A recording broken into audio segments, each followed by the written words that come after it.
Hey, to download free font styles on the POCO C65, first you will have to open the settings.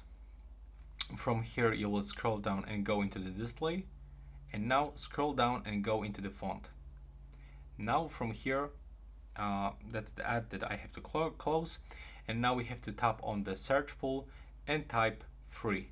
Click on the search, and now you can find the list of all free fonts. If you want to download any of it, for example this one, click on it and then tap on the free button. Now just wait for this downloading process. That's how it goes.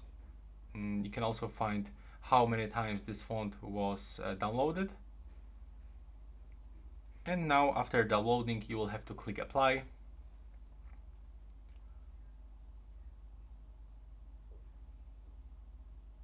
It's almost finished. And now just click apply and you will be set up with this font. And right now please subscribe to my channel. Bye bye.